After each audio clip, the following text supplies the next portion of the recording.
Washington is getting some major offensive line reinforcements.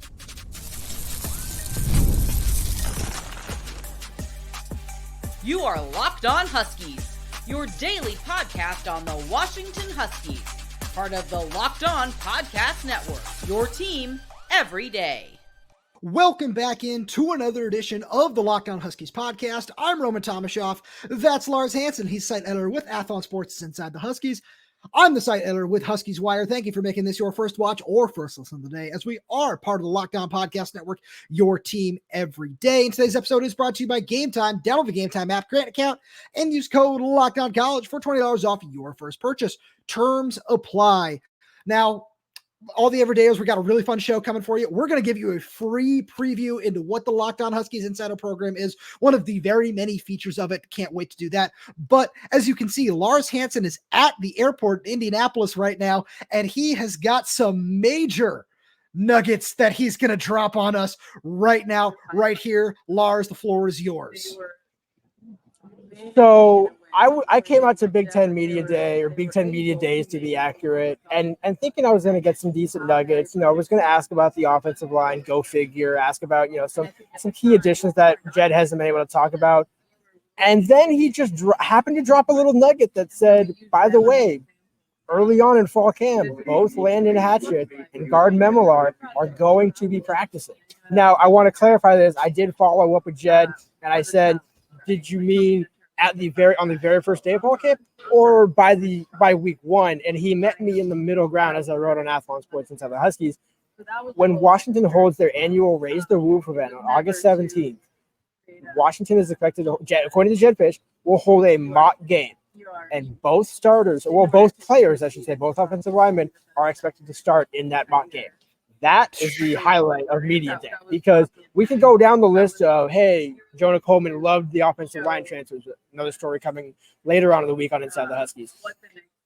But we got to start here, because having Landon Hatchett changes the equation incredibly. And also Guard Memelar, which we kind of knew was probably going to be more so back. But Landon was the one that we did not expect to come back this soon. And by the way, Landon, shout out to you. How are you? Absolutely. So, Lars, first of all, as one of the hardest working men in the industry, I do have to give a massive shout out for you to do what you're doing right now. We apologize for any audio issues of any people talking in the background.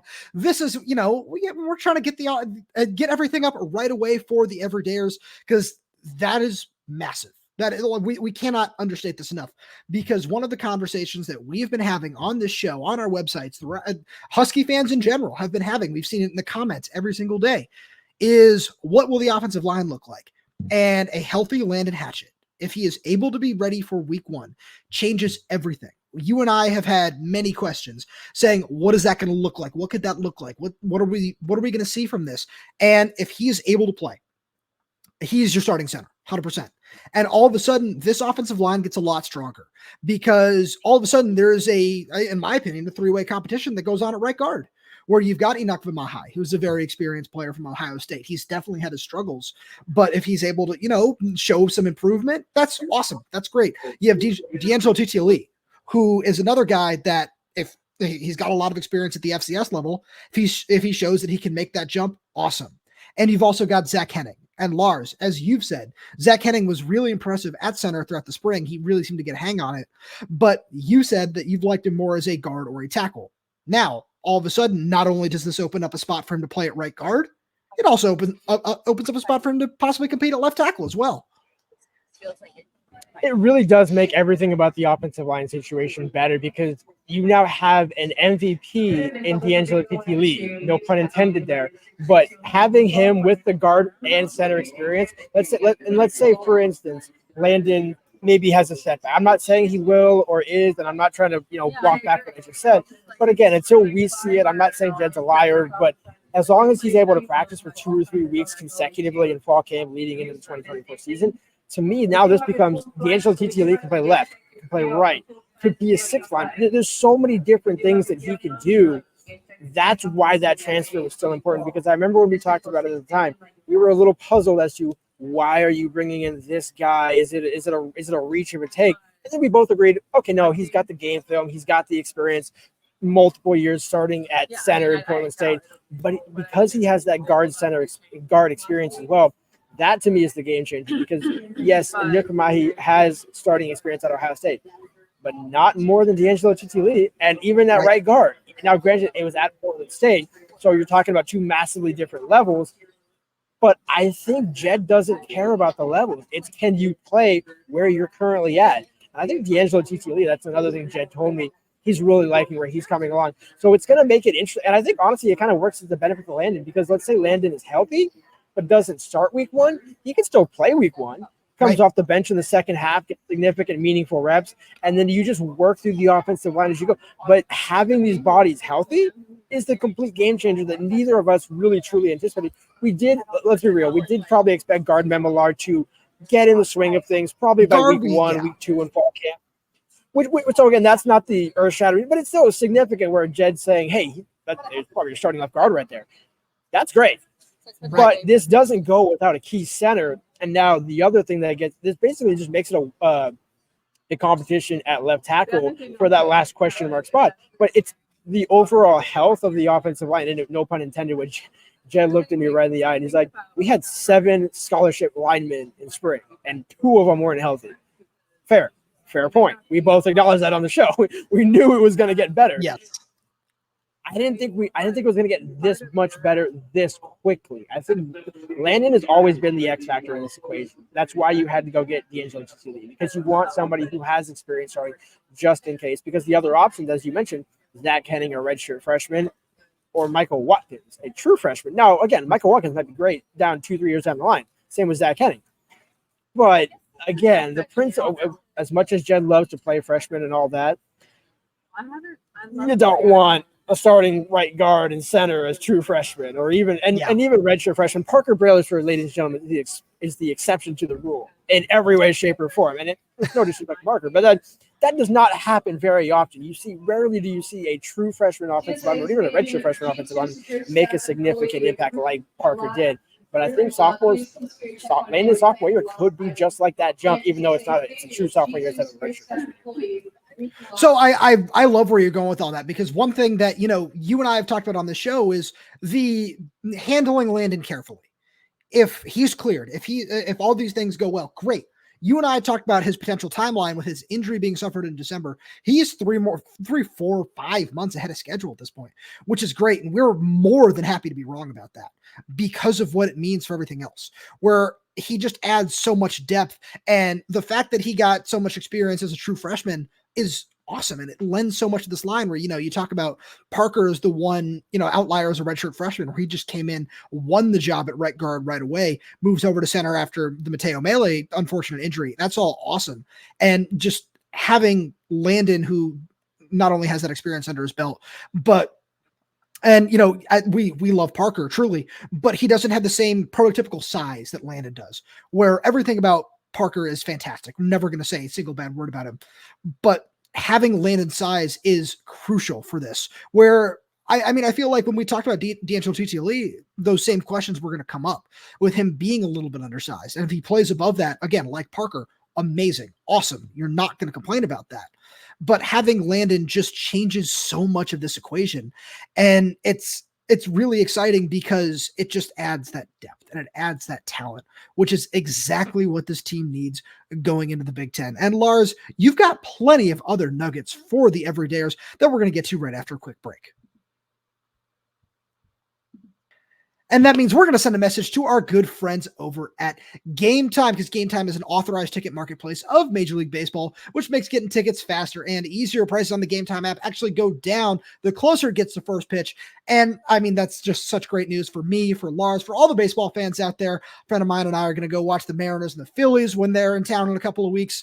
And, I can't wait. And one of the reasons is because I know I'm going to find the best deals on Game Time, where they got last minute deals where you can save up to 60% off buying last minute for sports, concerts, comedy, theater, and so much more. They got zone deals where you can save even more when you choose a sectional at Game Time. Choose the seats. They got seat views. You can get a panoramic view from your seat in the app before you buy.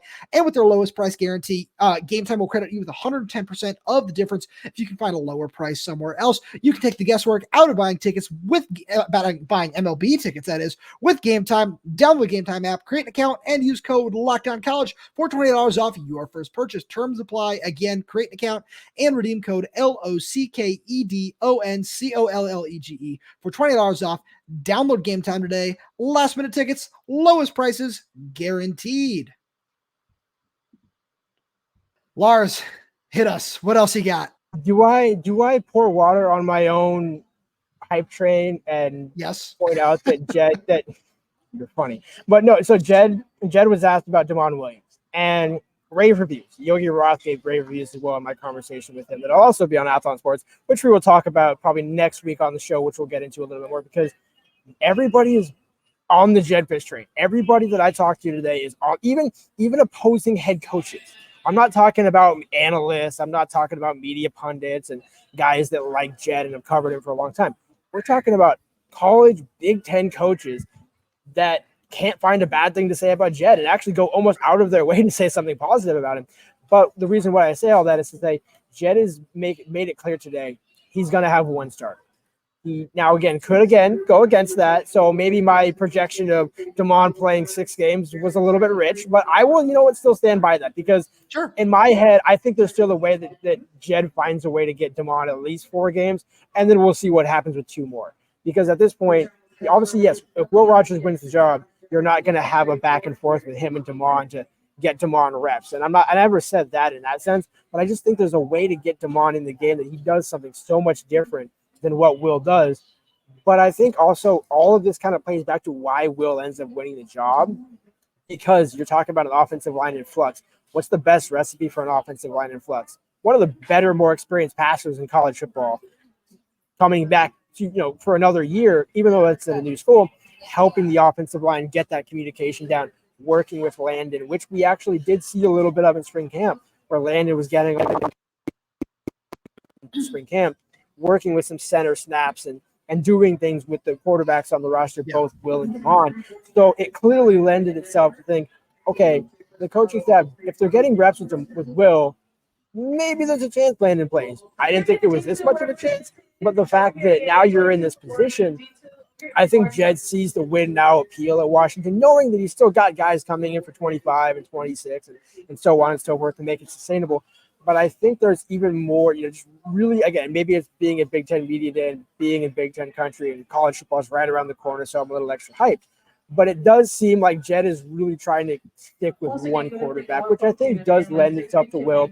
And actually, the more you think about it, the better that is for Washington, because you want Damon to learn from Will, but you don't want him. Think of like Austin Mack with Michael Penix. You want him to come in, have that year with Penix, learn how to be a college quarterback, learn the system, and then take over next year. You don't want to have him come in and be like, oh, well, we got this 5th-year guy that we kind of like, but we're really hoping Damon wins the job. I think I just wanted to clarify that a little bit. There's more we'll get to, but I do think that was an important nugget worth noting. It's not a surprise, but I do think the fact that Will seems to have a firm command of this offense, and Jonah Coleman very much likes this offensive line. That's a teaser that we'll get to next. So I love all the everything you got that you're dropping here. One thing that I think that needs to be mentioned that, from my view, where I'm 2,500 miles away, is I think that one great thing is listening to Jake Butt on the Big Ten Network talk about Jed and Jed's time at Michigan, where I was super impressed to hear that, where he just flat out said, part of the reason Jim Harbaugh was able to turn around Michigan and help lead their resurgence, which, might still be a bit of a sore subject. And I certainly would agree with that. But one of the biggest people that he credited with that turnaround was Jed Fish, his offensive coordinator there for his final 2 years, who he helped turn into an All-American tight end. And it goes to exactly what you said, where it's, people are going out of their way and doing everything they can to make sure that they hype up Jed Fish, which is great. And I'm sure there are going to be people on the other side of the coin saying, oh, well, what about, job hopping or whatever, this, that, and the third thing. We're not going to get into that because that doesn't matter right now. if the Florida job opens up and there are rumors, whatever, we'll get to that when we get there. Right now, it's about focusing on the 2024 season, focusing on this recruiting class that he's going to bring in. And I know you've got something on that as well, but I feel there are a lot of reasons to be legitimately excited about this team, and even more so than there were even a week ago. Exactly. It really is. I think it's not what we expected per se, but it's what we talked about for months on the show, where Jed just has to make steady progress, build the recruiting class from March to April to May to June, be in position to close in June and July and now into August. And to your point, I'll pick up what you just threw up for me in the lob. Jed, again, you can't comment totally on it. You can't mention players and things like that. But he did offer a promising outlook on what Washington's recruiting class can close out to be in 2025. And I don't know if it's necessarily true, but he did say, I think the highest that Washington's ever ranked is 15th in terms of, country recruiting rankings, give or take, which it sounds about right. I don't think they've ever been top 10. So again, I'm not going to push back in a live setting like that. He mentioned they're 17th in 247, which he's correct. I think Jed knows what he's doing. I think Jed happens to have a clue what he's doing. And you can even kind of sense other coaches know that Jed knows how to recruit, knows he's going to have that NFL pitch, where other schools have that pitch, other coaches have that pitch, where if you've got two or three guys in the league every couple of years or every other year, you can call yourself, hey, we get guys to the league. But this is a different setup with Jedd Fisch. And I think this season is really setting up. I'm still going to commit to 8-4, 9-3. I was on with our friend Spencer McLaughlin on Locked On College Football earlier today at Big Ten Media Days. Still takes some time. That was agreed. We did have some Pac-12 level internet at times, and that wasn't Spencer's fault. Spencer powered through like a true pro that he is. But with that being said, all of this lends to Jed is arcing at the right time, and he's by no means hitting his peak. And it's something Jonah Coleman touched with me on, where I asked him about that 2022 recruiting class and what that class meant that he was a part of at Arizona. And did he sense that momentum was coming? And I in a way, he did, where he said that they lost games that they didn't deserve to lose, but they deserved to lose. And it made him harder and it made him better for that 23 season. And I think coming and having Brysall, Coleman, some of these other transfers that are coming in with a chip on their shoulder, that will actually axe those first 2 years that he had at Arizona and make 2010 or 23 his 24th season at Washington. I'm not saying he's going to win 10 games, but he won't have as steep of an arch to overcome like he did at Arizona, because the talent that he's inheriting at Washington is not a national championship contender, but it's not 1-11. And by the way, somebody, I think Yogi Roth pointed this out to me, where even though when he went 1-11, there was a lot of one-score games that they lost and they ended up losing, but it was a promising sign that, hey, Jed knows what he's doing. And in a roundabout way, everybody kept saying, he did that at Arizona. He did that at Arizona with what, and it's not about, and not basketball. He's not a basketball coach. It's a different story if you're talking about basketball. We're talking about college football. And what Jed was able to do, I think each week that goes by, the more that he's able to get in front of people, and man, we knew he had the gift of gab. Jed is the king of gab. It is great. And I will say, Jonah Coleman gives him a run for his money, because Jonah Coleman held court for about 30 minutes and did not miss a beat. Hats off to him. Also, I did get a text from another friend of mine. Shout out to our good buddy Connor Rogers over with NBC and everything. He texted me about 9 a.m. and he goes, I just straight up, I love Carson Bruner. I love this guy as a player. I love talking to him as a person. And I was like, yeah, man, welcome to the experience. And it's really cool to just get to see some of the fun personalities on this team, because I say this with all love and respect to everybody on last year's team. Is it that level? No. It'll never be the Mike, the Rome. I know it's sore, but I love talking to Jabbar Muhammad, who I had a very close relationship with. But there are a whole bunch of guys on this roster that are awesome personalities that I think moving to the Big Ten is going to help show off as well. Lars, I know we got to get you out of here, but I know you have one more thing that you wanted to hint at before we let you get on your flight. There's a couple of things that we could hit at. What was that one that I kind of left up in the middle there? It was something along the line. I honestly can't remember. There's so much that we have to unpack, and we're going to unpack it over the next week. This is a 4 or 5 day event, so we got plenty to unpack. I'll leave you with this note. And I'll leave Washington fans with this note. If you have a concern about Washington, it's still justified, but with each passing week, it's going to get less and less justified, and fans are going to feel less and less anxious about this coming season. That's what I'll say. I like that. I think that's a great way to leave off. Lars, fly safe. Thank you so much for being here. After the break, we are going to be giving you a free preview of the Locked On Huskies Insider program is going to look like with one of our new Q&As.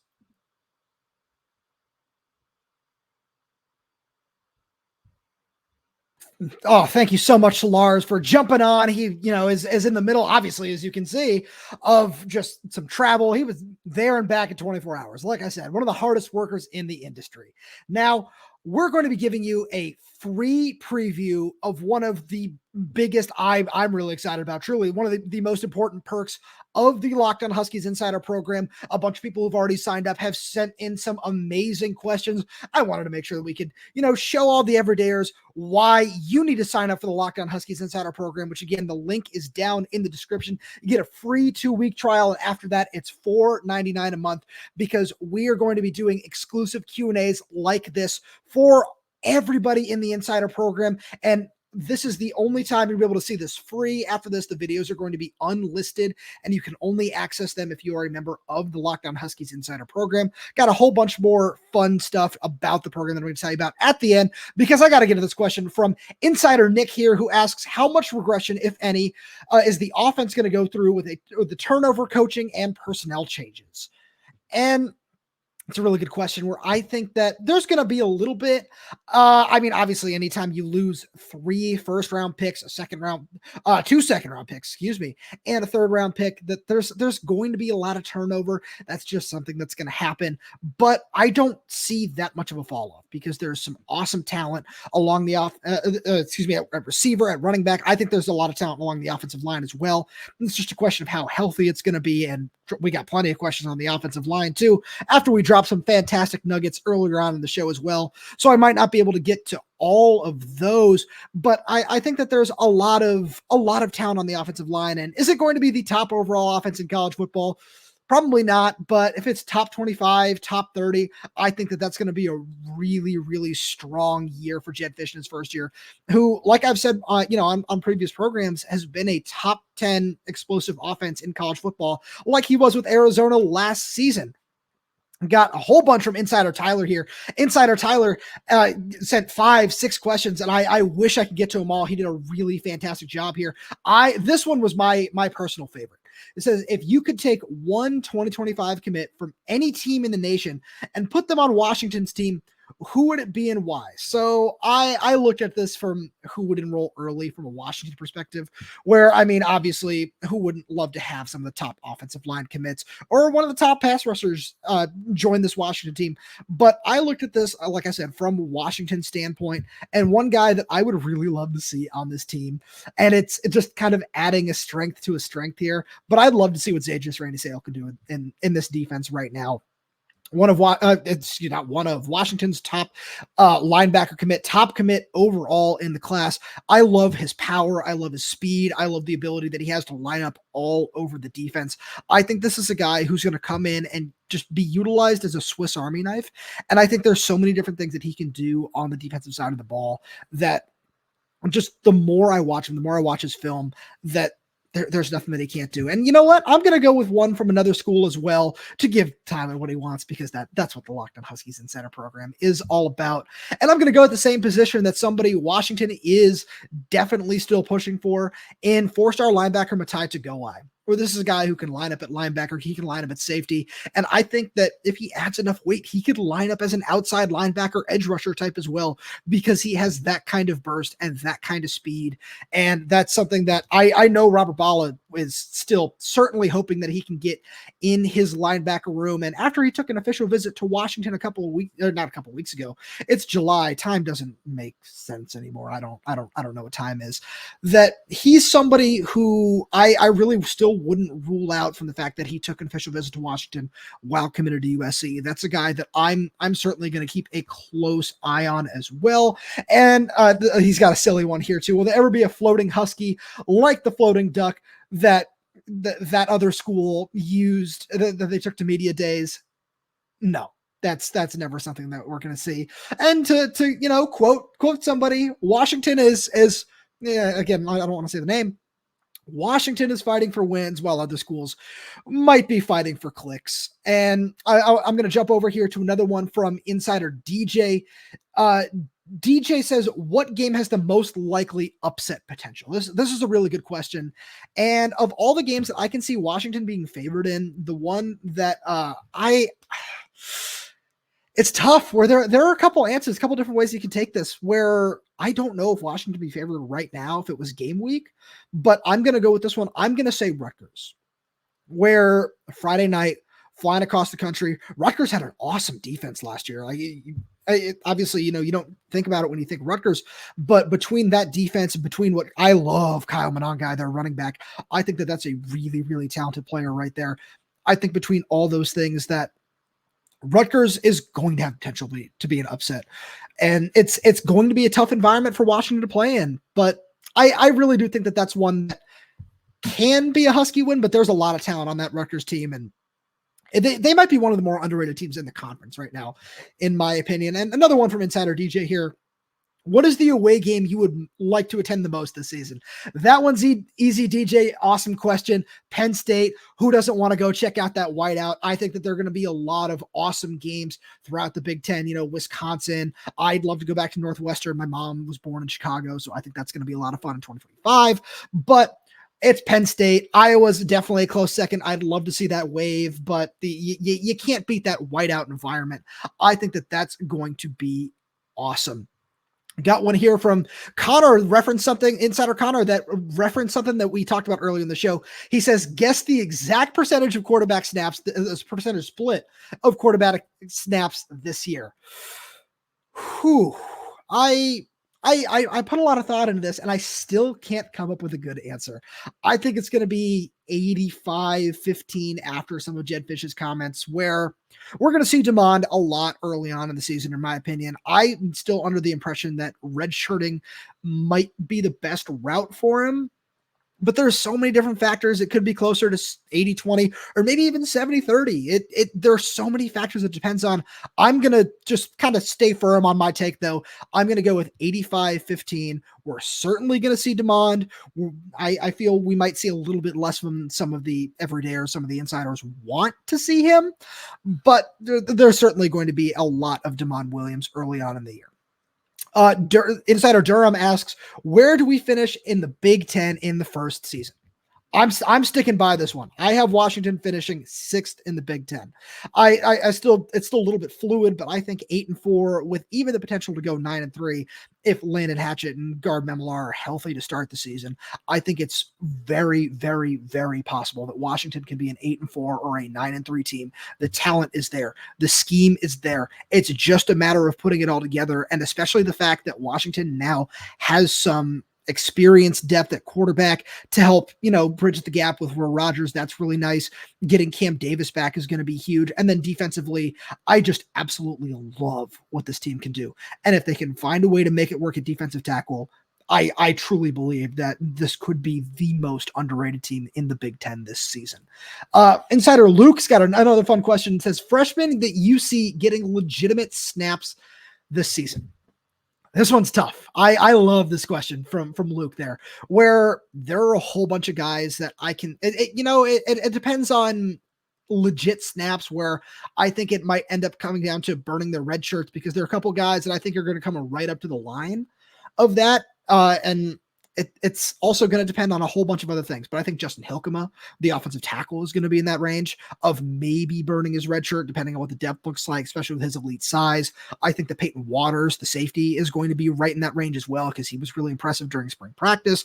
I think Decker DeGraff at tight end is going to be another one in that mix. And I mean, of course, you got to talk about the other offensive linemen as well. Michael Watkins, Paki Finau are going to be guys that, as they continue to get up to weight and get in physical shape to be ready, if Jedd Fisch believes that they're ready to play, then they're going to play. I believe it's that simple. And Damon obviously is the one answer. I wanted to exclude him because, we just talked about him a little bit earlier. And Brandon, Insider Brandon's got a really fun one here as well. He says, how many weeks, if any, do you think Washington spends in the top 25 AP or CFP? Whew. That's a fantastic question, Brandon. I didn't really know how to prep for that one because there are a lot of different ways that this season can go. And I mean, obviously, right? It's college football. That's what happens. But when I look at it, I think that they're going to be at least 4 weeks that Washington spends in the top 25. And it depends on a variety of factors. It depends on how they start. If they start 5-0, they're going to be ranked heading into Michigan week. I think that how that game plays out at Michigan is going to factor into that as well. Where if Michigan is rated in the top 15 and they're able to keep it close and they still end up losing that game, because that's one of the 4 that I have them losing right now, I maybe they don't fall out of the top 25. I think they get an upset win in Iowa. I think Iowa's going to be ranked. That's going to be one right there. And then it's just a matter of how do you handle the back half of the season? How do you handle that really tough stretch in November where you've got USC, you've got Penn State, you've got Oregon? That's going to be tough. Are you able to, if you are ranked, stay at that point? I'm going to say 5. I'm going to play it a little bit on the safe side right there. And that's a little bit of what this is going to look like over on the Locked On Huskies Insider program. We're going to have just Q&A, things like that, maybe once every other week, maybe a little bit more frequently, depending on how many questions you guys have. We want to make sure we get to all of them and answer all your questions. That's just one of the amazing features we've got over there. You're going to be able to ask us these questions anytime you want because you can just text us and we're going to get back to you as soon as we possibly can. We want to make sure we answer all your questions. You're also going to get access to our Google Drive, where I this morning made sure to upload 24 interviews that we did during spring practice that you're not going to be able to find anywhere else if you're curious about, some of these answers because we can't use everything that we get during press conferences, during some of these media scrums that we have. We're unfortunately unable to use all of that. So if that's something you're curious about, you're going to have access to all of those, all of the ones this fall, all press conferences, all post-game interviews. Those are all things that we are going to be posting for our Locked On Huskies insiders. Again, we're going to do more Q&As like this. We might get some guys on to do film reviews. You're going to get access to one-on-one Q&As just like this one. And we're going to find so many other ways to make sure that we make it worth it for you. Like I said, it's a 2-week free trial. And after that, it's just $4.99 a month. And we're going to try our best to make it the very best way for you to use your hard-earned money, because we do appreciate it. If that's something that you want to sign up for, we're trying our very hardest to make sure that it's worth every single penny, because we appreciate your support so very much. It truly is something that means the world to us, and that's something I cannot describe to you enough. And with that being said, thank you so much for tuning into this bonus Thursday episode. We're going to be coming at you on Monday again. Maybe there's be some news now and then. Maybe the insiders already know about that. We've certainly hinted at some things that might be in the pipeline. Ryland Dillard-Allen is going to be announcing his commitment on Friday. He's got some UW crystal balls. So, we'll see how that goes out. Maybe there's a bonus episode that goes along with that if things go in the right way for Washington. And with that being said, thank you so much for tuning in. If you like just all our content, make sure to subscribe wherever you get your podcasts, whether that's YouTube, Spotify, Apple Music, Amazon Music. We're there. We're everywhere. We're updating this channel for new content every single day. So make sure you click that like button, click that little bell so you never miss when we post a new video. If you have any questions, comments, concerns, drop them right down below in the comments section. And if you're audio only, please leave us a 5-star review, as it does help us out a lot. Thank you so much for tuning in, and we'll talk to you on